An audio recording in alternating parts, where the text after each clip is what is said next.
إن الحمد لله نحمده ونستعينه ونعوذ بالله من شرور أنفسنا ومن سيئات أعمالنا من يهده الله فلا مضل له ومن يضلله فلا هادي له وأشهد أن لا إله إلا الله وحده لا شريك له وأشهد أن محمدا عبده ورسوله الله تعالى يحمد سنالر Peygamberimiz sallallahu aleyhi ve sellem'e salatu durudlar ve u kishiga yaxshilik bilan to qiyomatgacha ergashgan salaf solihlarga Allohning nusrati bo'lsin. Darslik avvalda davom etayotgan insonlar pisand qilmay qo'ygan harom amallarni silsilasi davom ettiramiz. O'tgangi dars qimor o'ynashlik insonlarning ichida pisand qilmay qo'ygan harom amal ekanligini aytdik. Qimorga narda, pul tikilgan hamma o'yinlar kirib ketadi. Kim narda o'ynaydigan bo'lsa, qo'lini cho'chqani yog'iga botiribdi degan hadisni aytdik.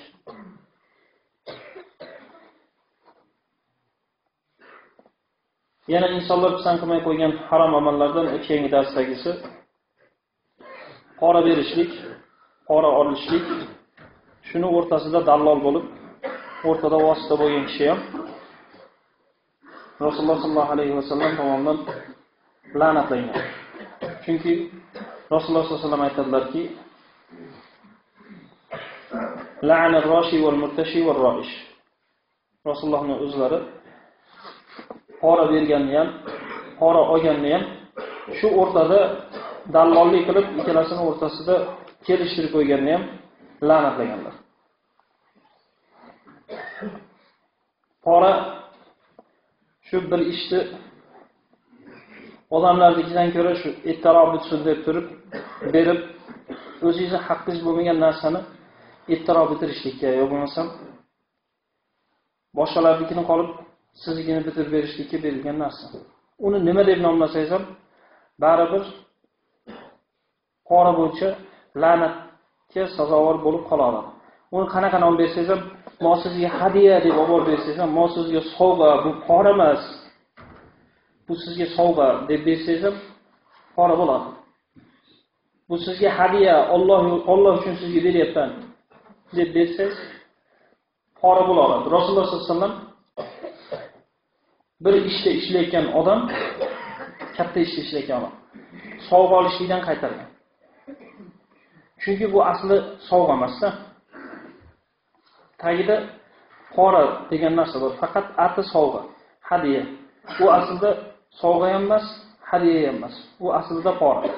Faqat uni yengilroq qilishlik uchun xuddi atini o'zgartirib qo'ysangiz, gunoh bo'lmaydigan singari odamlar bu sizga sovg'a, hadiya deb qo'yib berishadi. Vaholanki Rasululloh sollallohu alayhi vasallam bu narsadan qaytargan.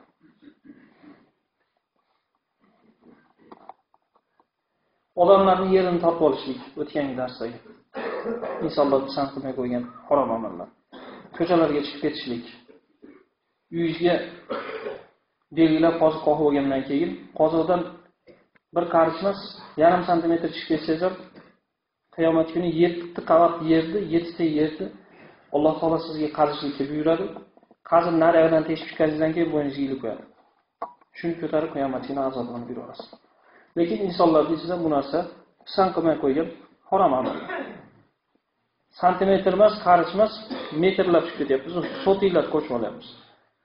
Qo'shni tomonga ham burilib ketib keta olamiz, ko'cha tomonga ham chiqib keta olamiz. Aslida bularning hammasi mumkin emas.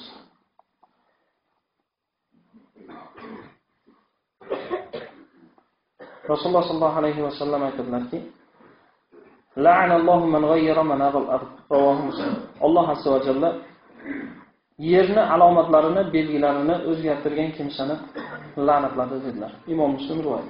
Ya'ni qoziq qoqib sizga aniq qilib belgilangandan keyin qoziqni joyidan jildirsangiz, shu siz yerni belgilarini o'zgartirgan bo'lasiz, Allohning la'natiga sazovor bo'lasiz. Insonlar pisand qilmay qo'ygan harom amallardan o'tgangi darsdagisi qarzni olib berish maqsadida emas. qarz olib, shuni ishlatib olasan-da degan fikr bilan odamlarning pulini nohaqdan yeb yurish. Bu ham mumkin emas. Bir dona sahobani misolini keltirib aytdimki, ana shu sahoba 2 dirham dinor bir so'm bo'lsa, dirham tiyin, tanga. Ashuni kichkinasi. Dollar, sent deganga o'xshash dinor, dirham kichkinasi. Dirham 2 dirhamga Rasululloh sollallohu alayhi vasallam janoza o'qimagan. O'qimaganda sahobalardan bittasi yo Rasululloh sallallohu alayhi vasallam janozani o'qimay uyiga ketib qo'ygan. Yo'lda o'qimay qo'ygan emas, uyiga ketib qo'ygan. Qarzini to'lashsin, undan keyin o'qiyman. Uyiga ketib qo'ygan joydan boshqa sahobalar bunga ichi og'rib, bitta birodarimiz janozasi qolib ketadimi? Mana men 2 dirhamini berib qo'yaman deganda Rasululloh sollallohu alayhi vasallam yana qaytib kelib janozani o'qigan. Ertasi kuni haligi sahobani ko'rib turib, dirhamlarni berib qo'ydingizmi deganda, Rasululloh kechaylar o'qidi-yu deganda subhanalloh deb achchiq chiqdi. Sahoba o'zi hijolat bo'lganligidan darhol borib 2 dirhamni to'lab qarzdan qutulib qaytib kelgan. Al-ana baratat jilduhu. Endi mana terisi sovuldi deganlar. Ungacha so'roq savol bo'lib qizib yotamiz. 2 dirhamga siz qabrda qiylanib yurasiz. Mujohidning misolini keltirdim. Mujohid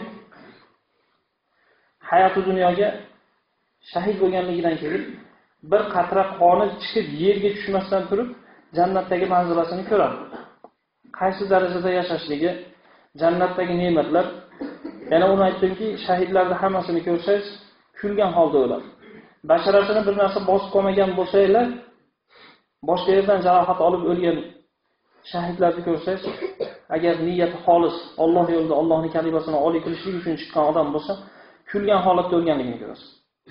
Endi bu jannatdagi maqomini ko'radigan shahid agar qarzi bo'ladigan bo'lsa, bu odam shahid bo'lganligidan keyin qayta jon ato etilib, Alloh yo'lida yana jihodga chiqib, yana shahid bo'lgandan keyin, yana qaytadan jon ato etilib, Alloh yo'lida yana jihod qilib qatl qilingandan keyin ham Alloh azza va jalla uning gunohini kechirmaydi.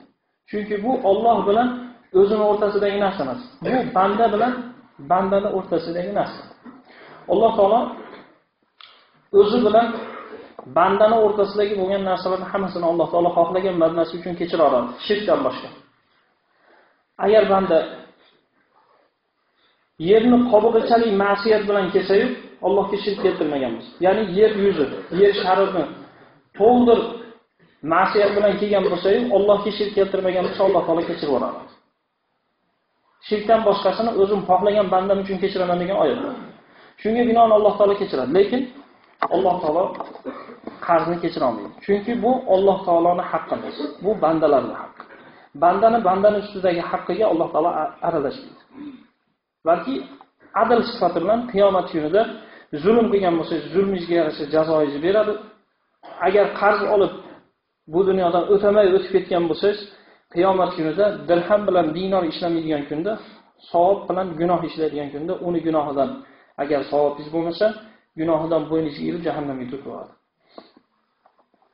Mana shu insonlar pisand qilmay qo'ygan harom amallarni o'tgangi darsda.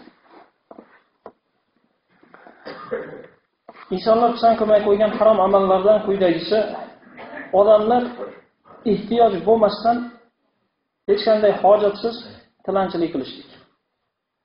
Bu ham insonlar ichida pisand qilinmay qo'ygan harom amallar.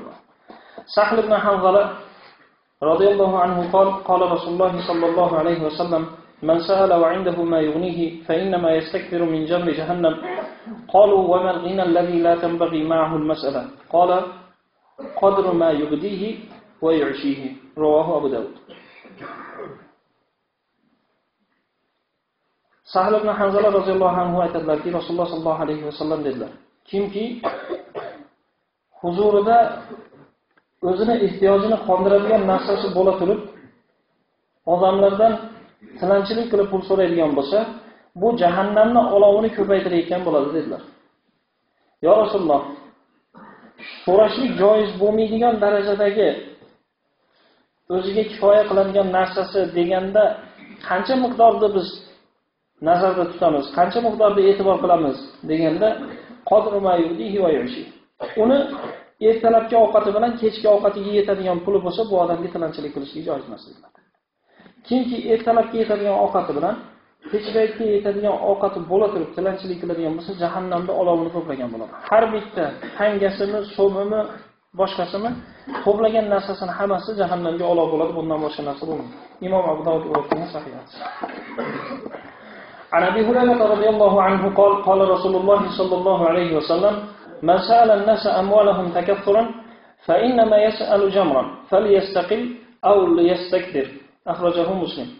Abu Hurayra radhiyallohu anhu aytadilarki, Rasululloh sallallohu alayhi vasallam dedilar: kimki insonlardan mol dunyo to'playman, ko'paytiraman, pulim ko'paysin, boyi degan maqsadda insonlardan tilanchilik qilib pul so'raydigan bo'lsa, yasalu jamron, jahannamning olovini so'ragan bo'ladi.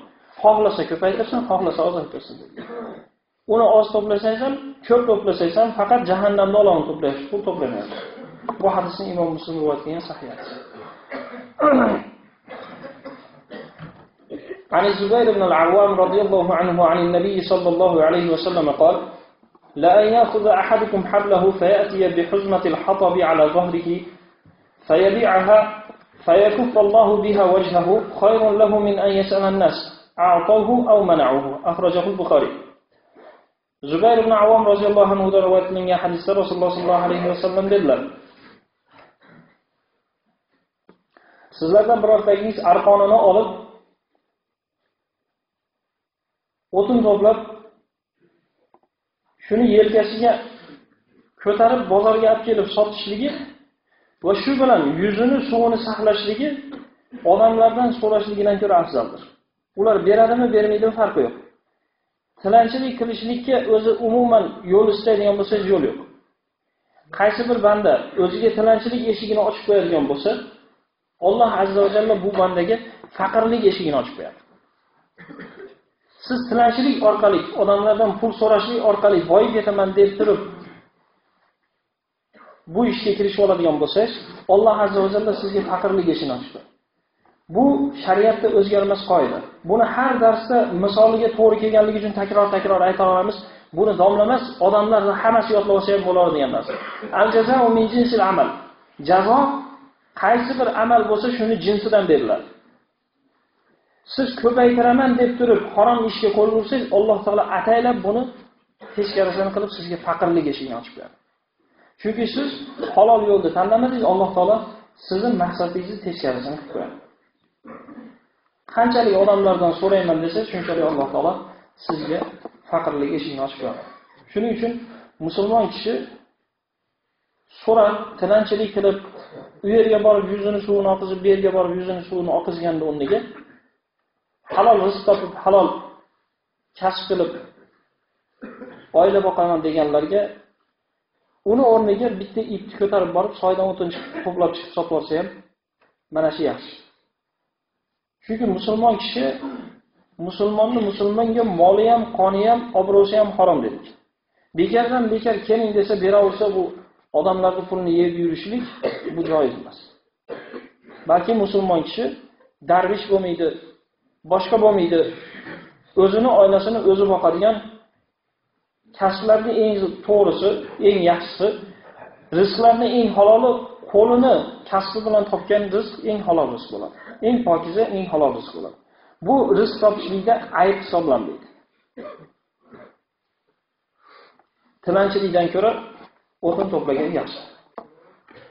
عن عبد الله بن عمر رضي الله عنهما قال النبي صلى الله عليه وسلم ما يزال الرجل يسأل الناس حتى يأتي يوم القيامة ليس في وجهه مزغة لحم متفق عليه. Rasululloh sallallohu alayhi vasallam aytdilarki, bir kishi uzluksiz odamlardan tilanchilik qilib pul so'rab boraveradi, hattoki qiyomat kunida yuzida bir parcha go'sht qolmagan holatda qiyomat kunida keladi Allohning huzuriga. Siz bu dunyoda yuzingizni suvini oqizib odamlarda oldida o'zingizni past xor sanab, ularni o'zingizdan ko'ra baland sanab borganligingiz uchun, yuzingizni xor qilganingiz uchun Alloh taolo qiyomat kunida shu yuzingizda go'shtni olib qo'yadi. Yuzingizda bir parcha go'sht bo'lmagan holda qiyomat kuni kelasiz. Muttafaqun alayhi.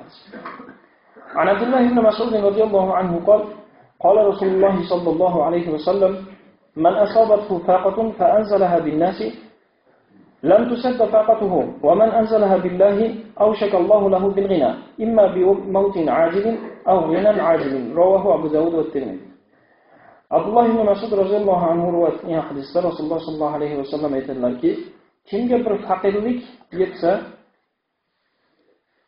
u bu faqirligini insonlarga ko'ndalang qilsa, oriz qilsa, uni faqirligi to'silmaydi. Odamlarga men qiynalib qoldim, mana biz kambag'al bo'lib qoldik, bu yil ishimiz ancha yurishmadi, dehqonchiligimiz bo'lmadi deb odamlarga shikoyat qilib, odamlardan madad so'rab, yordam so'rab odamlarga shikoyat qiladigan bo'lsangiz, sizni faqirligingiz eshigi bekilmaydi. Kimki bu faqirligini Allohga ko'ndalang qiladigan bo'lsa, Alloh taolo unga boylik qanoat eshigini ochib qo'yadi. Imma bimautin ajilin, yo tezda o'limga uchrab turib bu dunyoda mashaqqatlardan qutulib bu dunyodan o'tib ketadi, aw ghinan ajilin, yoki tezda boyib ketadi.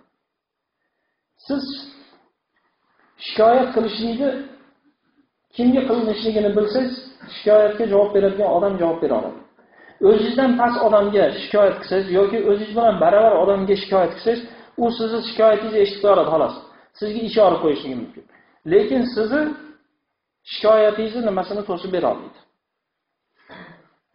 Soldatlar bir-biriga shikoyat qilaversa, biz qiynaldik, u bo'ldi deb hech foyda chiqmaydi. Uni o'rniga serjantga, ofitserga borib turib, mana ish bo'lyapti desa, yechim uni qo'lida bo'lganligi uchun ofitser o'zidan kattaroq komandirga aytadi, komandir generalga aytadi, undan kattasiga aytib turib, bu masala yechiladi. O'zidan kattasiga shikoyat qilinsa. Lekin o'zingizdan kichkinasiga shikoyat qilsangiz, u hech nima qilib bera olmaydi. O'ziga o'xshagan bitta soldat. Xuddi musulmonlar ham o'zimizdan kichkina yoki o'zimiz bilan baravar odamlarning ichida bir-birimizga shikoyat aytib, biz mana bo'ldik yo, anaqa bo'ldik yo deb yuraversangiz, sizni shikoyatingiz faqat eshitilinadi xolos. Unga javob bo'lmaydi. Lekin haqiqiy shikoyatlarga javob qiladigan Alloh taologa shikoyatingizni aytsangiz, insonlarga indamasangiz, Alloh taolo sizni faqirlik eshigingizni tezda o'lim bilan yoki tez boyishlik bilan to'sib qo'yadi. Abu Hamid al-G'azali aytadilarki, insonlardan tilanchilik qilishlikni harom bo'lganligi 3 ta sabab bilan harom bo'lgan deydilar. Birinchisi, shakvallohi alal qalb. Xuddi siz Allohni odamlarga shikoyat qilayotganga o'xshab qolasiz. Ko'rmaysizlarmi, Alloh taolo bizni nima qildi? Hammaga rizq berayotgan mahalda, bo'lishayotgan mahalda biz qayerda o'tiruvdik ekan deganday bo'ladi. Boylik bo'lishayotgan mahalda men qayerda qolib ketuvdim ekan, Alloh taolo menga bermasa. Men qo'limdan kelgani shu. Alloh bermasa qiyin ekanda deb Alloh taoloni insonlarga shikoyat qilganga o'xshash bo'ladi. Bu odam sabr qilib shukr qilishning o'rniga kufr kalimalarini aytib qo'ygan bo'ladi. U o'ylamaydiki, shikoyat qilishlik uchun agar shu narsa to'g'ri bo'ladigan bo'lsa, boshqa narsalarni ham shikoyat qilish kerak. Banasaga chiqib turib, jinnilarni ko'rib turib, jinnlikni bo'layotganda biz qadaylikki demaydi. Kasallarni, raklarni ko'rib turib, bu raklarga rak kasalligi berilayotganda biz qadaydik ekan, nima qilib o'tiruvdik ekan, nimaga bizga ham biz ozgina bermadik ekan demaydi. Yoki soqovlarni, karlarni ko'rsa, ko'rlarni ko'rsa, bularga berilgan bir kamchilikdan bizga ham Alloh taolo bermadimikin deb shikoyat qilmaydi. Faqat banda o'zini o'ylaydi-da, o'ziga kerakli narsalarni Alloh taoloni boshqalarga shikoyat qiladi. Biz boylik berilayotgan mahalda qadaylik ekan, bizni loyimizni qadan olgan ekan, nima qilgan ekan deb turib, mana shu Allohni bandalarga shikoyat qilganligi uchun so'rashlik, tilanchilik qilishlikni birinchi sababi mana shu. Ikkinchisi, so'rayotgan tilanchi odam o'zini Allohning oldida xor qilishlikning o'rniga insonlarning oldida xor qiladi. Hech qaysi bir banda hozirgi bizning jamiyatimiz buzuq jamiyatning ichida yashab qolganligimiz uchun biror bir musibat kelgan mahalda birinchi bo'lib Alloh taologa bo'ysunmaydi. Birinchi bo'lib Allohga shikoyat qilmaydi. Qanaqa kasallik tushmasin, birinchi bo'lib doktorga olib keladi, tashxisni qo'yadi. Manaqa kasal bo'lsiz, sizga manaqa dorilarni yozib beray deb turib, retseptni yozib beradi. Siz uni aptekadan olib kelasiz. Undan keyin doktor kelib ukolni sayib ketadi. Ana undan keyin tuzalmasangiz bir domlaga ham o'qitib olish kerak degan narsa oxirida keladi. Chunki biz buzuq jamiyat ichida yashayapmiz. Kimga xor bo'lishlik, kimni oldida aziz bo'lishlikni bilmaymiz. Aslida biz bandamiz, kimga bandamiz? Allohga bandamiz. Allohga banda bo'lganligimiz uchun birinchi shikoyatimiz Allohga bo'lishi kerak. Birinchi so'raydiganimiz Alloh taolo bo'lishi kerak. Bu doktorga ko'rinishlik, dori ichishlik yoki davolanishlik harom narsa emas. Lekin muhim narsa bilan muhimroq narsa bor. Muhim aham, arabchasiga aham, ya'ni muhimroq. Qur'on o'qishlik muhim narsa. Qur'on o'qishlik muhim narsa. Musulmonlar Qur'onni yodlash kerak, chunki bu bizning dasturimiz. Mana shu bilan hayotimizni olib borishimiz kerak, mana shu bilan yashashligimiz kerak. Lekin Qur'on o'qishlik peshinni vaqti o'tib ketayotgan mahalla muhimligini yo'qotadi. Bundan ko'ra muhimroq narsa nima? Peshin namozi. Xuddi shunga o'xshash davolanishlik muhim. Dori ichishlik muhim, doktorga ko'rinishlik muhim, lekin bundan ko'ra muhimroq narsa Allohga bo'ysunib Alloh taologa xor bo'lishlik. Ey Allohim, men kasal bo'ldim. Iza maridtu fa huwa yashfi. Men kasal bo'lsam, u menga shifo ato etadi deb Ibrohim alayhisalom aytadi. Duoda ham odob qarang. Ibrohim alayhisalom aytadiki, men kasal bo'lsam, Alloh menga shifo beradi deyapti. Alloh meni kasal qilsa, Alloh menga shifo beradi demayapti. Aslida Alloh sizni kasal qiladi. Lekin Alloh taologa murojaat qilishlikda, Alloh taologa murojaat qilib, Allohdan so'rashlikda ham o'ziga yarasha odoblar bor. Bittasiga ko'zi g'ilay bo'lsa, sen g'ilaysan desak, buni ham oldin ham aytganman. Sen g'ilaysan desangiz, ozgina g'arizasiga tegib qo'yishingiz mumkin. O'y g'ilay, o'y kar, o'y ko'r desangiz, g'arizasiga tegib qo'yasiz. Shuni chiroyliroq qilib aytib, mashalloh, siz bir ko'zingizga qarasa, bir ko'z bu yoqqa qarab turadigan qilib turib, yumshoqroq qilib aytsangiz, yumshoqroq qabul qiladi. Uni shunday desfiltr ochiqdan ochiq sen ko'rsan, kasal, g'ilaysan desangiz, qabul qilmaydi. Xuddi shunga o'xshash Alloh taoloni ham kasal qilishlik yoki sihat salomatlik berishlikda hamma narsa Allohning qo'lida. Lekin Allohga bo'lgan odob, Alloh taolodan so'rashlik, murojaat qilishlik odoblardan bittasi, agar men kasal bo'lsam, sen menga shifo berasan, deb Ibrohim alayhisalom aytadi. Xuddi shunga o'xshash bu doktorga ko'rinishliklar, davolanishliklar qanchalik muhim bo'lsa, birinchi bo'lib shu narsalarni Allohga shikoyat qilishlik. Doktorda oldida xor bo'lganning o'rniga yoki bo'lmasam pul so'ragan joyingizda boyda oldida o'zingizni xor sanab, past sanab turganda o'rniga Allohdan so'raydigan bo'lsangiz, mana shu muhimroq. Uchinchi harom bo'lishligiga sabab bo'ladigan narsalar so'rayotgan odamni hijolat qilishligingiz, unga ozor berishligingiz. Ba'zida odam majburiyatdan beradi-da. O'zi xohlab, xolis Alloh uchun bermaydi. Sizdan hijolat bo'lganligi uchun, yuzingizdan o'ta olmaganligi uchun beradi. Bu narsa unga zarar qiladi xolos. Bir odamdan siz so'rasangiz, "Keling, Alloh uchun menga berib turing" deb qattiq so'raversangiz, oxiri "Men mana Alloh uchun" deb bersa-yu, qalbida Alloh uchun emas bo'lsa, shu puliga ziyon qildi odam. Chunki bunga savob yo'q.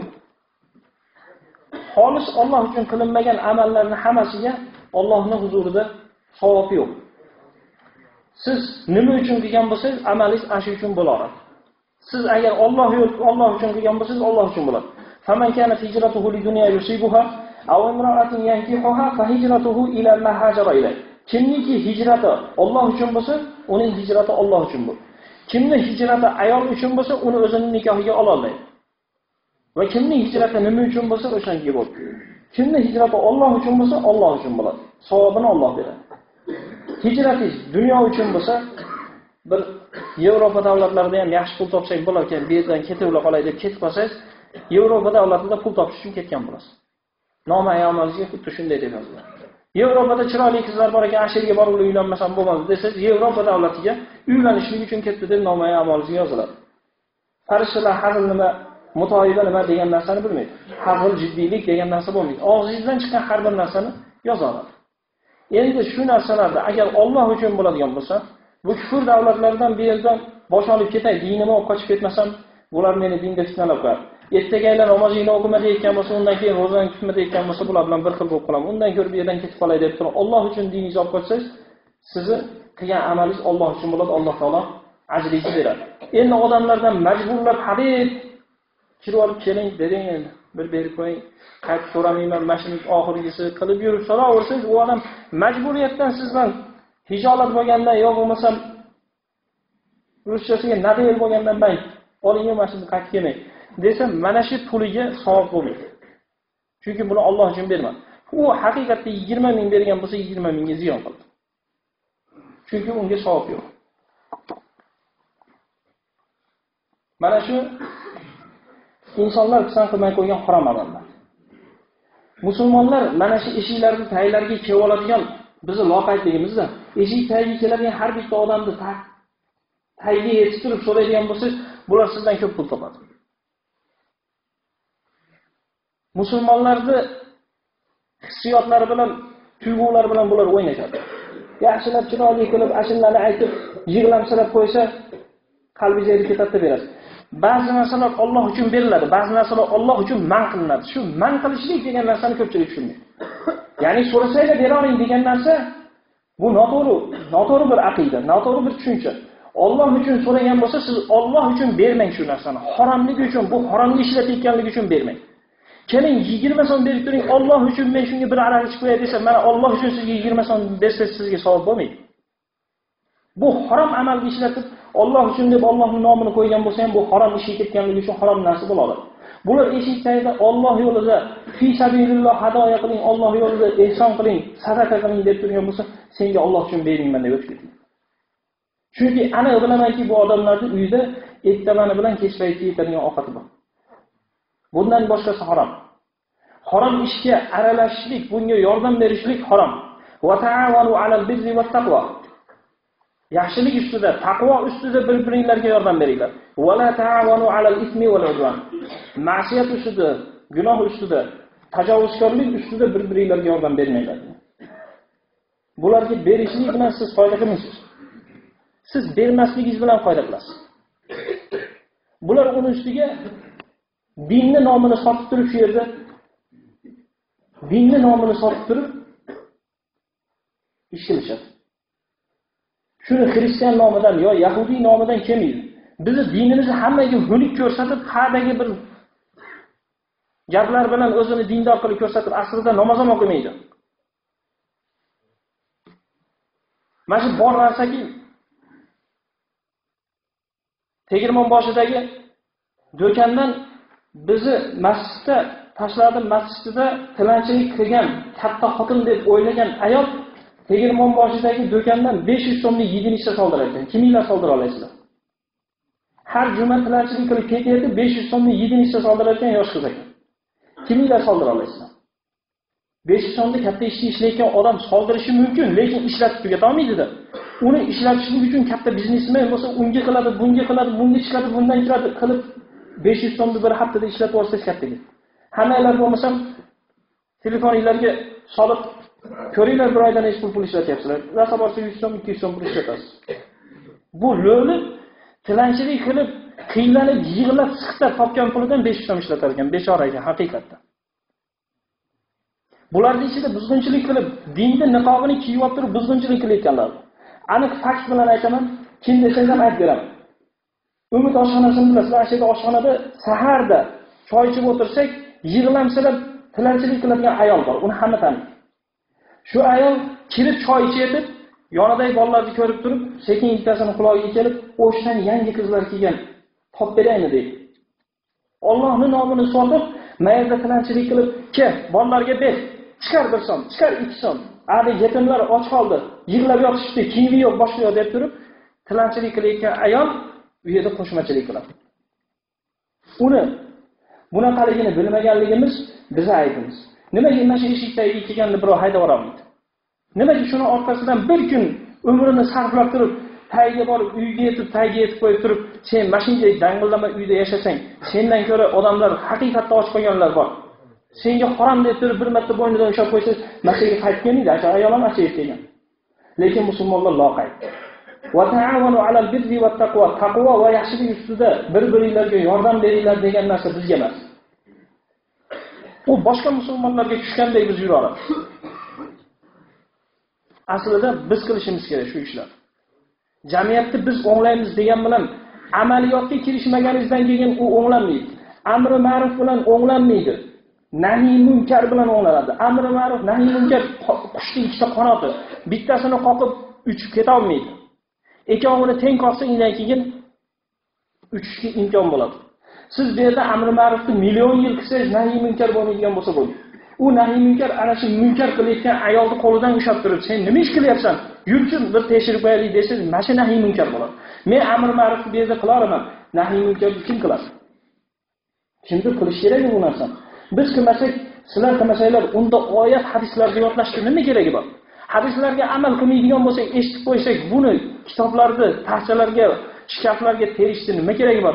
Eshitib turib amal qilmasdan, eshitmay yurib amal qilmaganda odamning o'rtasida nima farq bor? U eshitmagani shu amal qilmayapti, siz eshitib turib amal qilmayapsiz. Ikkovingizning o'rtalarida natijada farq yo'q. Ikkalanglar ham amal qilmayapsizlar.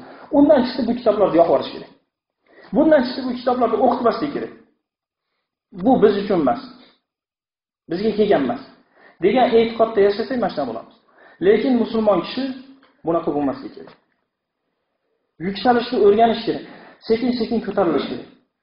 Ajr o'tganda aytganimizdek, bu dinning rivojiga har bitta narsa o'zini hissasini qo'shadi. Jizyani aytdim. Jizya arzimas pul. Arzimas pul.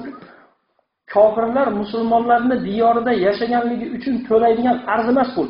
Baytul molga tushib, baytul molni iqtisodini hech qancha ko'tara olmaydi. Uni orqasidan borib omil ishchi to'plab kelganini o'ziga oylik bersangiz 7 million darajada arzimas pul. Lekin Allohning hukmi bo'lganligi uchun uni tatbiq qilsangiz, ine din rivojlanadi. Uni tatbiq qilmaydigan bo'lsangiz, buni orqasidan hech qancha pul kelmayapti, nima qilamiz, to'plamaylik qo'yaylik deyishligingiz bilan dinni bitta ahkomida pastga tushgan bo'lasiz. Uni o'rniga bidiyat yoki mushriklarning hukmi asirga chiqadi. Har bir narsaning o'zini o'rni bo'ladi. Shuni o'rnidan jildirib yorsangiz, buni o'rniga albatta yo kufrni yoki bidiyatni o'rniga kelib chiqaradi. Qachonki sunnatga amal qilib yura olasiz, sunnat o'zini o'rnini hech kimga bo'shatmaydi. Qachonki direktor o'zini joyini bo'shatsa, albatta bunga noloyiq bo'lgan direktor kelib o'tiradi. U direktorsiz qolib qolmaydi o'rin. Yoki zam direktor o'zini joyini bo'shatib, "Bo'ldi, men hech narsa qilmayapman, bekor direktor ham yo'q deyapti, men ketaveray" deb ketib qolsangiz, siz bilan zam direktor degan o'rinda olib tashlashmaydi. Sizni o'rningizga sizdan ko'ra badbaxtroq, sizdan ko'ra ishga yaramaydiganroq zam direktorni olib kelib qo'yib qo'yishadi. Xuddi shunga o'xshash. Islomda ahkomlarni qaysi birini tark qilib olsangiz, u shundayligicha qolib ketmaydi. Bekor ham bo'lyapti, foydasi bo'lmayapti. Kelinglar shuni olib qo'yaylik desangiz, bu sunnat o'rniga albatta bidiyat yoki mushrik yoki kofirlarning ahkomlari kelib turib oladi. Shuning uchun dinda past, yengil, arzimas degan narsalar bo'lmaydi.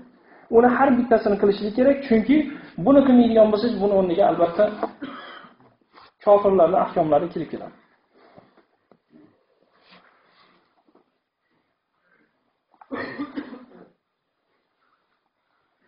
Shunday qilib odamlar nohaqdan insonlarning ichida tilanchilik qilishligi harom amalligini aytdik va insonlar bu narsani pisand qilmay qo'ygan harom amallar. Bizni darsligimiz shu. Harom amallar ko'p, juda ham ko'p. Aytishligingiz bilan hamma oho deydi. Katta harom amallar bor. Lekin insonlar ichida pisand qilmay qo'ygan harom amallar ketyapti. Haqiqatda hozirgacha birov agar pisand qilgan bo'lganingizda, hozirgacha hech bo'lmasa g'am qilgan bo'lasiz. So'rardingiz, nima bo'lyapti bular, nima qildi? Turkiyada pul to'plaganlarni men o'zim ko'rganman. To'plaganlarni yugurib ketib, ushlab turib, ushlagan joyda cho'ntagini kavlab turib, pulni yig'ishtirishganda kunligi 600 lira bo'lgan. 600 lira, bir kunda topadigan pul 600 lira. Ashu mahalda men ko'rgan mahalda 2008 edi. Ashu mahaldagi ishlayotgan bolalarning oylik puli 700 lira bilan 600 liraning o'rtasida edi. Buni kunlik topgan pul 600 lira edi. Buni 30 ga ko'paytirsangiz 18 mingdan oshiq pul bo'ladi. bizni mana shu yerdan borib haqiqiy halol pul topaman deb mehnat qilib topayotganlarning puli oyiga 600 bilan 700 o'rtasida bo'ladi. 1 so'm 30 tiyin, 1 so'm 25 tiyin, 1.25 lirasi 1 dollarga to'g'ri keladigan mahal. Ya'ni 700 olsa, taxminan 500 dollarda atrofida pul bo'ladi. Ashlardiki, bu bir tilanchilik bilan pul topayotganda bir kuniga ham to'g'ri kelmas. Bu tilanchilarning hammasini tekshirsangiz ham xuddi shunaqa. Arzimagan 20 so'm deb siz berib ketasiz, keyingiz ham 20 berib ketadi, kimdir 20 qilib o'tirib yaxshi pul topgan. Odamlar hozir 500 so'mga bir kun ishlab bering desa ishlaydi. Yaxshi pul, bizda 500 so'mga ish topolmayotgan odamlar qancha? Lekin bular 500 so'mga qoniqmaydi. 500 so'm pulga ishlashmaydi. Insonlar pisand qilmay qo'ygan harom amallardan bittasi ko'p xotinliklar xotinlarga adolat qilmasligi. Ko'p xotinlik bu bizdagi masala. Buni aytishligingiz bilan odamlarga ajablanarlik, bizda yo'q bo'lganligi uchun yana shu masalani ko'tardimmi deydigan narsa bo'lib qolgan. Aslida boyaga aytganimdek, dinda arzimas degan narsa bo'lmaydi. Alloh taolo fankihu ma taba lakum minan nisa'i matna wa thulatha wa ruba' fa in khiftum alla ta'dilu fawahida. Agar sizlar Alloh taolo aytayaptiki, sizlar o'zingizlarning ko'nglingizlarga yoqqan ayollardan 2 ta, 3 ta, 4 tagacha uylaninglar. Agar qodir bo'lmaydigan bo'lsanglar, unda bittaga uylaninglar. Ko'p xotinlik bu asl. Birinchi qilinadigan narsa, birinchi darajali narsa ko'p xotinlik. Bunga qodir bo'lmaganlar, kuchi yetmaganlar bir xotinga tushadi, ikkinchi pog'onaga tushadi. Alloh taolo boshida bittaga uylaninglar. Ana undan keyin kuchinglar yetsa 2 taga, 3 taga, 4 taga demadi. Birinchi 2 taga uylaninglar, 3 taga uylaninglar, 4 taga uylaninglar. Ana endi kuchinglar yetmasa, adolat qilishlikdan qo'rqsanglar, qilolmasliginglardan qo'rqsanglar, ana unda ikkinchi darajali ishga o'tinglarda bir xotin uylaninglar. Aslida ko'p xotinlik. Bunga qodir bo'lmaganlar ina keyin birinchi pog'onadagi, ikkinchi pog'onadagi ikkinchi darajali ishga o'tadi. Bugun kechgacha 20 nima kub beton qo'yamiz. Ajinda masjid ancha ko'tarilib qoladi. Odam yetishmaydi, yo'q 20 qo'ya olaylik. Agarda eplay olmay qolsak 15 ga yarasha kuchimiz yetadi. 15 ni qilamiz deganga o'xshash narsa. Birinchisi ko'p. Unga kuchimiz yetmay qolsa, qodir bo'lmay qolsak, ana unda ikkinchi nimaga o'tamiz? Ikkinchi darajali ishimiz 15 kvadratga 15 kubga qo'yamiz. Deganga o'xshash gap. Birinchi aslida 2 taga, 3 taga, 4 taga uylan. Ana endi qodir bo'lmaydigan bo'lsanglar, ularning o'rtasida adolat qilishlikka aqlinglar yetmasa, adolat qilolmasliginglardan qo'rqsanglar, favahida. Ana unda bittaga uylaning. Lekin musulmonlar bizda hammasi tavhid degani bir deyishlik degan. Hammamiz muvahhid bo'lib ketganmiz. Allohni bir deymiz, xotinni bir deymiz hammamiz. Chunki bu narsa islomdan qanchalik g'arib bo'lgan sari boyaga aytganimizdek, islomda bitta ahkomi ko'tarilishligi bilan o'rniga boshqa ahkomlar kirib keladi.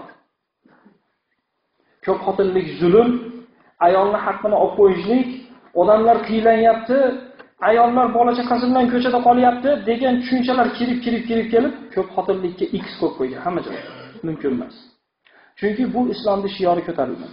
Bu islomga ahkomiga amal qilinmagan. Agarda islom bilan yashasak, o'tgangi darsda ham misol qilib aytdim. Islom bilan yashasak, islomning ahkomlari odamlarning ichida tinmay davomiy tarzda amal qilina oladigan bo'lsa, hatto jihodga munofiqlar chiqadi. Bu yerda hech qaysi musulmon jihodga chiqolmayapti. Chiqqaninglarda Siriyada o'tirgan bo'ladi. Bu yerda hamma shu yerda o'tiribdi. Chunki bunga chiqolmaymiz, iymonimiz yetmaydi. Meni ham yetmaydi, sizlarda o'tirganinglarniki ham yetmaydi. Endi Rasulullohning davridagi bu ko'rinish oddiy narsaga aylanib qolganligi uchun 2 kunni birida ketdik deb turib, yetalab chiqib keta olganligi uchun hatto munofiqqa bu qiyin narsaga o'xshamay qolgan. Oddiy narsaga o'xshab kechga urushib o'lib ketishligi mumkin bo'lgan qizib turgan jangga kelib ketadi. Bizda o'lib ketishligi mumkin bo'lgan ikki xotinli degan narsa yo'q, o'lib qolasan degan narsa yo'q. Lekin jihoddan ko'ra qattiq turamiz. Munofiq bemalol jihodga kelsa, biz haqiqiy musulmonlar ikkita xotinni olamiz. Olgani ham adolat bilan. Oxiri shu darajaga boradiki, islomning ahkomini yo'q qilaylik, shuni o'rniga qilmayla qo'ymayligini, bunisi adolat qila olmasa, bunisi ursa, bunisi so'ysa, bunisi 2 kun qarab turib, 3-kunda haydab olsa, uni o'rniga shuni yo'qlatib qo'ymaylikmi degan fikr hammaga keladi. Lekin bu yechilmas. Islomni ichida chiqqan problemasini, mushkulasini islomni o'zi bilan yechmaydigan bo'lsa, bu narsa hech qachon yechilmaydi. Bir xotinlikka hammani o'tkazib qo'yaylikda, odamlarga zulm bo'lmasin, ayollar zulmlanib qolmasin deb hammani bir xotinlikka o'tkazib qo'ysak, erkaklardan ayollar oshib qoladi. Oshib qolgan ayollar nima qiladi? Er topa olmaganligi uchun bir-biri bilan solishadi. Zina qiladi. Ko'chada ayniydi. Endi unga yana boshqa yechim istashimiz kerak. Uni ham islomga yotmaydigan boshqa bir yechim bilan yechsak, yana bitta problema chiqadi. Xuddi ajdarxoni kallasini olsa, o'rniga ikkitani olsangiz, to'rttani olsangiz, 8ta chiqib kelgan singari problema mushkula tugamaydi. To'yinki uni yuragiga bitta urib turib, islomning shariatda hukmi bilan yechmaydigan bo'lsangiz, bu narsa bo'lmaydi. Kashay besmetniydi tuxumi bir yerda yotgan bo'lsa, shu tuxumni sindirib qo'ysangiz o'ladi. Uni kallasini olsangiz, qo'lini chopsangiz, o'rniga ikkitadan chiqib keladi. Islomning hukmi bilan yeching, yechim bitta bo'ladi. Islomning hukmi bilan yechmang, yechimingizni ustidan problemalar kelib chiqadi. Bu odamlarni adolat qila olmayotganligi islomning noqisligi yoki kamligidan emas. Bu odamlarni fahm farosatda islomdan qolib ketganligidan. Hozirgi aytayotgan amallarni hammasi pisand qilmayotgan insonlar ichida pisand qilmayotgan amallar. Nechta odamning ikkinchi ayolga uylanganligini eshitgandan xursand bo'lsangiz, bir oy o'tmasdan qo'yib yuborganidan xafa bo'lasiz. Nimaga desangiz, bu odam ayoli bilan ikkinchi ayolning o'rtasida adolat qila olmaydi. Birinchi ayoli minib olib eshak qilsa ham qo'yib yubormaydi. Puli yo'ganda. Uyga kelib o'tkazib qo'ygan, uni talab qiladigan bo'lsa, uyini so'raydi, pulidan so'raydi, sudga chiqsa alimentini so'rab to'lab turib oladi. Ikkinchisini hech kim bilmaydi. Maxfiy bir yerda nikohlab olgan, uyga da'vogar emas, bitta ham do'lman joyda olib o'tkazib qo'ygan. Ijarasini bermasa o'z-o'zidan keta oladi. U bir narsaga da'vogarlik qilmaydi. Rasmiyatchiligi yo'q, televiziyaga chiqib turib, zakishdan o'tib qo'ymagan. Undan qo'rqmaydi. Birinchisi eshak qilib minsa ham indamay o'tiradi.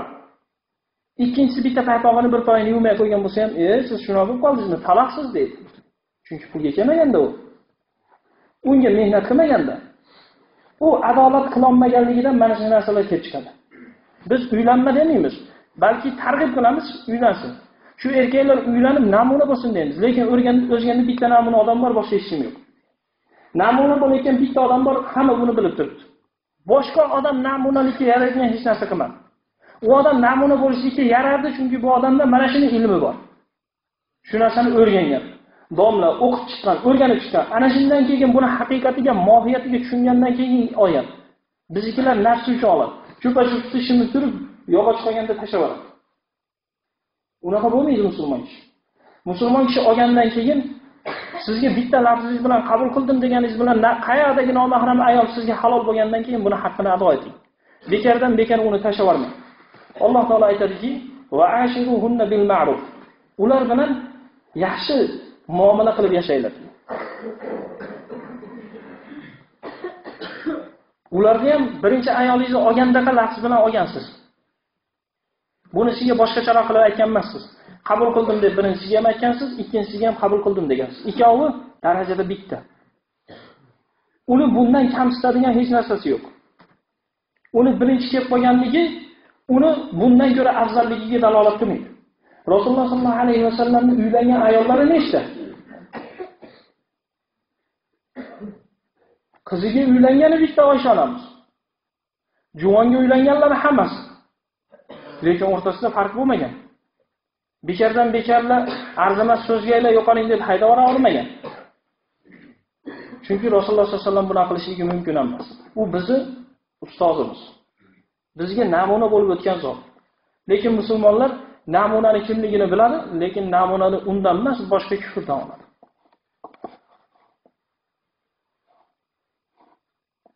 Alloh taolo o'z aslida 2 taga, 3 taga, 4 taga uylaninglar deb buyruq qilgan.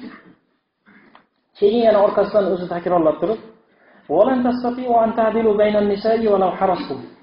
Garchi haris bo'lsanglar ham, qattiq bir rag'bat bilan, harislik bilan men bularning o'rtasida adolat qilvoraman degan chog'da, shunday degan fikrda uylansanglar ham adolat qilishlikka qodir emaslar deydi. Bir ayolingizga bo'lgan muhabbatga narigi ayolingizga bo'lgan muhabbatingiz teng bo'lmaydi. Hatto payg'ambarlik. Rasululloh sollallohu alayhi vasallamdan siz kimni yaxshi ko'rasiz deganda Oyishani degan. Bo'lmasa nechta xotini bo'lgan? 9 ta bo'lgan. Oyisha tirikligida 9 ta bo'lgan. Kimni yaxshi ko'rasiz desa Oyishani. Yo'q, men sizdan ayollardan emas, erkaklardan so'rayapman deganda otasini degan. Ya'ni Rasululloh ham bitta ayoliga moyilligi bo'lgan. Shuni Alloh taolo nazarda tutib, qalbingizdagi muhabbatni teng baravar qila olmaysiz. Xuddi bolalaringizni teng ko'ra olmaganingizdek. Hamma ota biladi, falonchivoy o'g'li yoki falonchivoy qizi falonchivoy o'g'lidan ko'ra yaxshiroq, suyukliroq. Ashi bilan gaplashsa chiqish oladi. Shunga ish buyursa, ana shu o'g'li qiladi, boshqa qilmaydi. Boshqasini argisi bilan chiqish olmaydi, gaplashib ham o'tirish olmaydi. Bu o'zi xohlab emas, tabiatan shunaqa. Alloh taoloning bergan muhabbatini taqsimoti shunaqa. Xuddi farzandga adolat qila olmaganingizdek, ayollarga ham muhabbatda baravar bo'la olmaysiz. Shuni nazarda tutib Alloh taolo garchi haris bo'lsanglar ham bunga qodir emaslar. Lekin boshqa narsalarda sizga qalbingizdagi narsa sizga matlub emas. Sizga Alloh taolo qalbingizdagi narsani talab qilmaydi. Sizga bularning nafaqasida, kiyim-kechagida, boshpanasida kechani bir xil taqsim qilishlikda adolat qiling deyapti. Bunga inson qodir. Insonning qo'lidan kelgan narsalarga Alloh taolo buyuradi. Alloh taolo insonning qo'lidan kelmaydigan narsalarga buyurmaydi.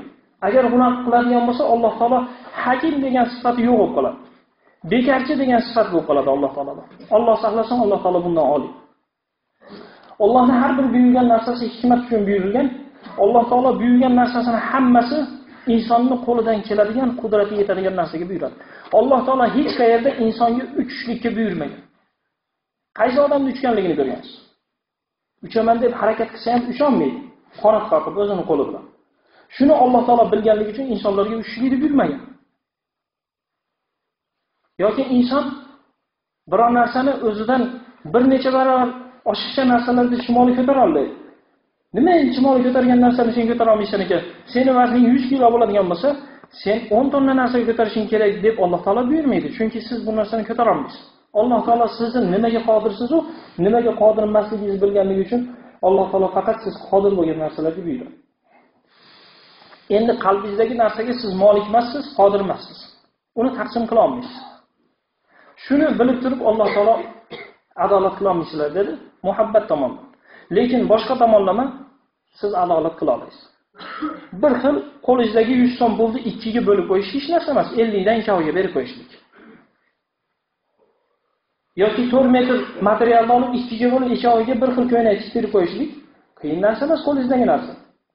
Bozorga borib turib 2 kilodan 2 ga 4 kilo sabzi, 2 kilodan go'sht, kartoshkani 2 ga bo'lib bir xil vaznda olib borib berib qo'yishlik qiyin narsa emas, qo'lingizdan keladigan emas.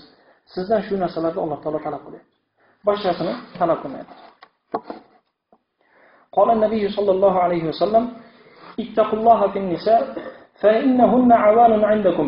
Akhadtumuhunna bi amanatillahi wastahlaltum furujahunna bi kalimatillah." Rawahu Muslim. Rasululloh sollallohu alayhi vasallam aytdilarki, ayollarda Allohdan taqvo qilinglar. Albatta bular ayollar sizlarning huzuringlardagi asrlar. Xuddi asrga bir yoqqa qochib ketishlik, xohlagan ishini qilishlik imkoniyati bo'lmagandek ayollaringiz ham xuddi shunaqa. Bo'lmasam 20 yil tarbiya qilgan ota bitta qabul qildim degan so'zdan keyin bor ustidagi hukmronligini hammasini erga topshirgan. Otasi "Ke qizim, mayerga o'tir" desa eri yo'q, bormaydi desa erniki qabul bo'ladi. Erda aytgani bo'ladi. otaniki o'tmay qoladi. Akaniki o'tmay qoladi. Erniki bo'ladi. Endi bu ayol erining huzurida xuddi asrga o'xshaydi. Borsa boradi, kelsa keladi. Mana shu yerda yashayotgan odam eri bir o'g'irlik qilib yoki boshqa bir narsa qilib turib boshqa davlatga qochib ketadigan bo'lsa, xotini qolib ketmaydi. Ayasi qolib ketadi, dadasi qolib ketadi, lekin imkon qadar bir narsa qilib xotini ham ketadi. Chunki ikkalasi bog'langan. Bir-biriga bog'lab qo'ygan Alloh taolo. Shu asrga o'xshaydi. Asr ham xuddi egasi qayerga borsa birga yurgandek xotin ham birga yuradi. Shuni aytib turib aytayaplarki, Allohdan ayollarning haqqida taqvo qilinglar. Albatta ular sizlarning huzuringizda asrdir. Akhadtumuhunna bi amanatillah. Allohning omonati bilan ularni sizlar oldinglar. Va farzlarini Allohning kalimasi bilan halol sanadinglar. Imom Muslim rivoyat. An Abi Hurayra radhiyallohu anhu qala Nabiy sallallohu alayhi vasallam من كان له امرأتان يميل لإحداهما على الأخرى جاء يوم القيامة أحد شقيه مائه رواه النسائي. Rasululloh sollallohu alayhi vasallam aytadilarki, kimningki ikkita ayoli bo'lsa, ulardan bittasiga moyilroq bo'ladigan bo'lsa, qiyomat kunida bir tarafi bir tomonga qiyshaygan holda keladi dedilar. Imom Nasoiy rivoyat. Bir tomonga qiyshayib bu dunyoda o'tgan bo'lsangiz, Alloh taolo boyagi qoidaga asosan jazo qaysi bir amal qilsangiz shuni jinsidan beriladi degan qoidaga binoan sizni bir tomoningiz bir tomonga qiyshayib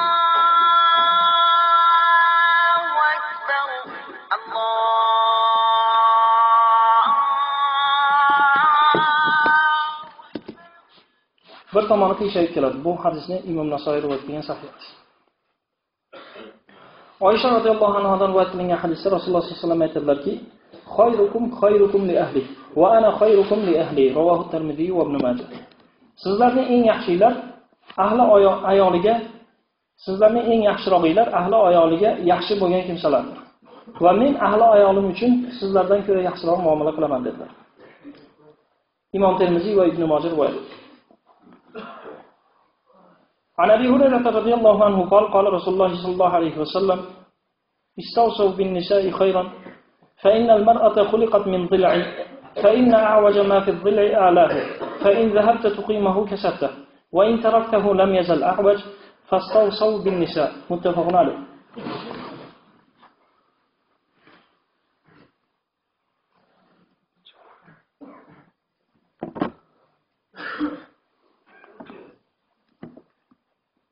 Abu Hurayra radhiyallohu anhu dan rivoyat qilingan hadisda Rasululloh sollallohu alayhi vasallam aytadilarki, ayollarga yaxshi nasihat qilinglar.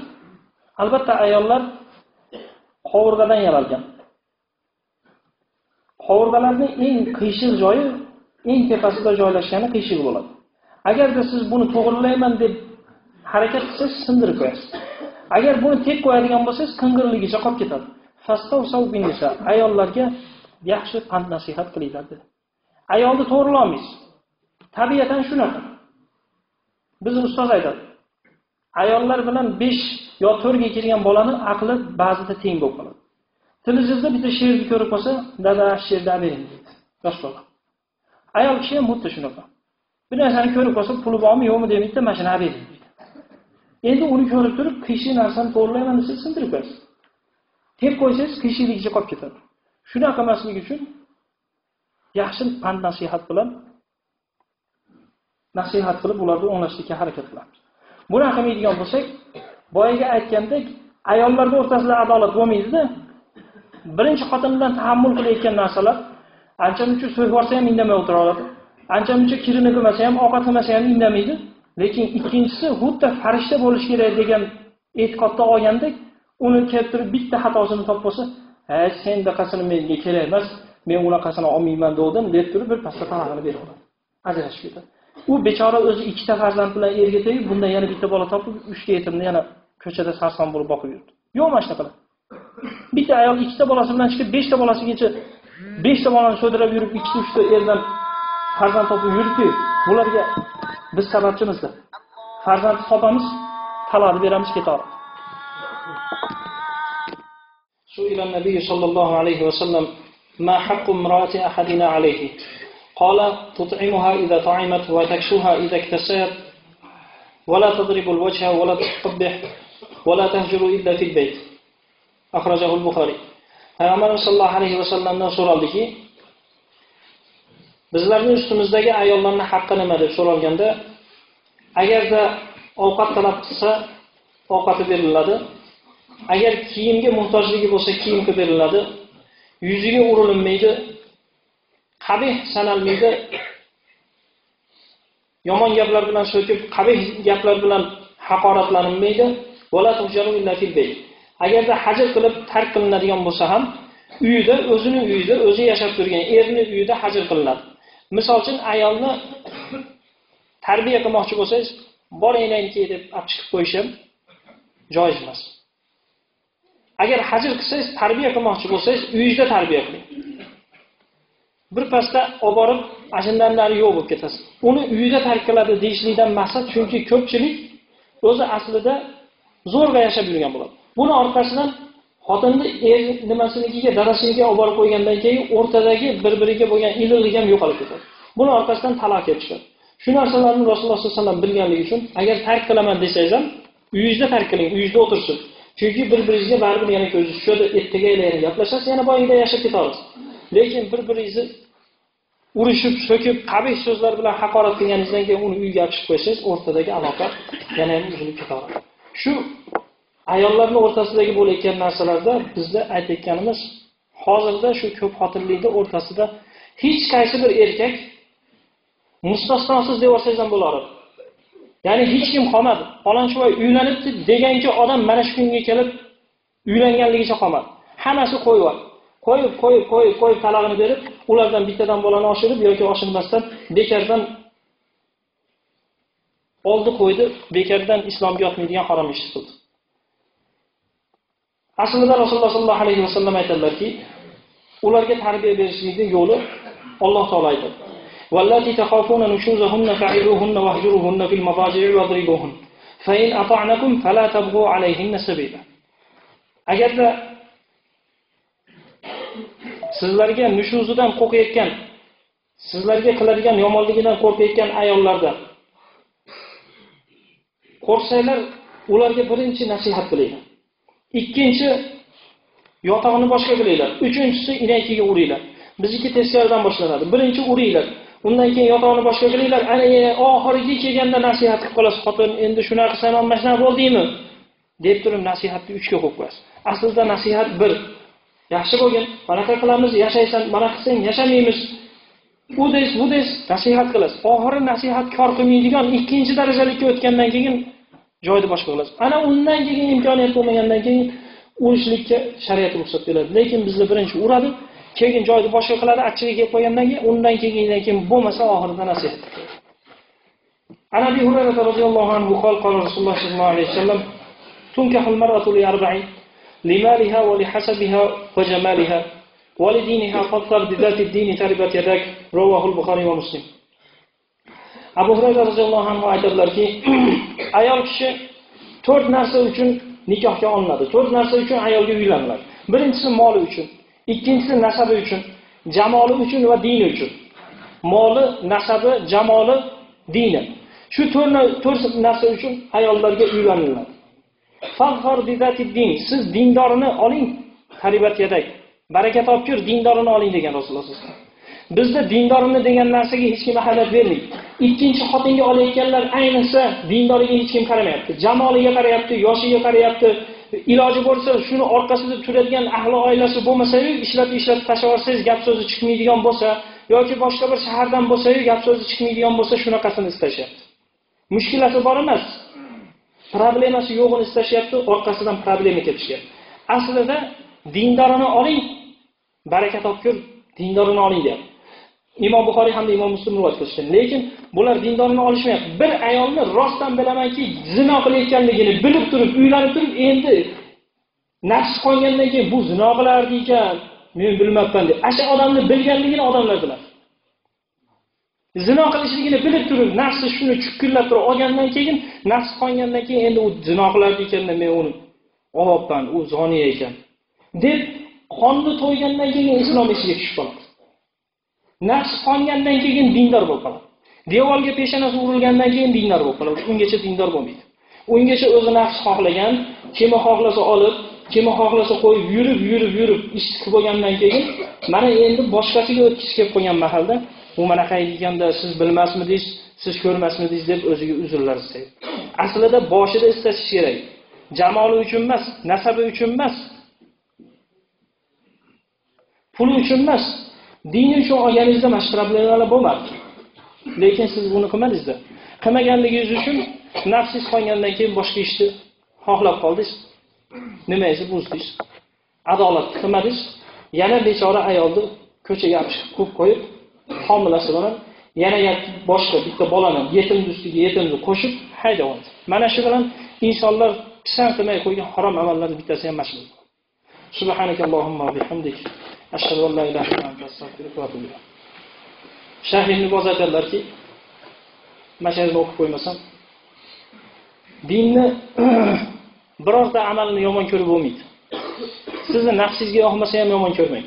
Tahajjudda hayotingizda o'qimagan odam bo'lishligingiz mumkin. Lekin kechasida turib sovuq suvda tahorat olib tahajjud o'qishlik sizga yoqmasa ham yomon ko'rmang. Qilolmasangiz ham yomon ko'rmang. Qilmang mayli. Hayotingizda turib tahajjud o'qimang. Hayotingizda sovuq suvda tahorat olmang. Tahajjudga turmang. Sizdan iltimos uxloring. Lekin yomon ko'rmang. Xotin olmasangiz, xotin uylanayotganlarni yomon ko'rmang. Yomon ko'rishingiz bilan dindan chiqib ketasiz. Bu din hazil narsa emas. Ibn Abbos aytayaptilarki, kim buni qasddan bilib turib, bu ikki xotinlik yaxshi narsa emas, ayollarni nimasiga zulm bo'lib qoladi, ayollarga haqida zulm bo'ladi. Bechora ayol 20 yil yashagandan keyin erini bo'lish istaydi deb ichingiz og'rib turib, bu narsa yaxshi narsa emas, deyishingiz bilan kofir bo'lasiz. Endi ayollar ham dinda qancha amallarni qilishadi, yaxshi amallar qiladi. Sizdan ko'ra tahajjud ham o'qiydi, roza ham tutadi, darslarga boradi, Qur'on yodlaydi, hadis yodlaydi. Shu narsa kelgan mahalda yoqmay qoladi. Yoqmasa ham birodarlar boyaga aytgandek, tahajjudda hayotingizda o'qimang, iltimos siz uxlang. Turmang, tahorat qilmang. Siz faqat bomdodga turib bomdodingizni o'qing.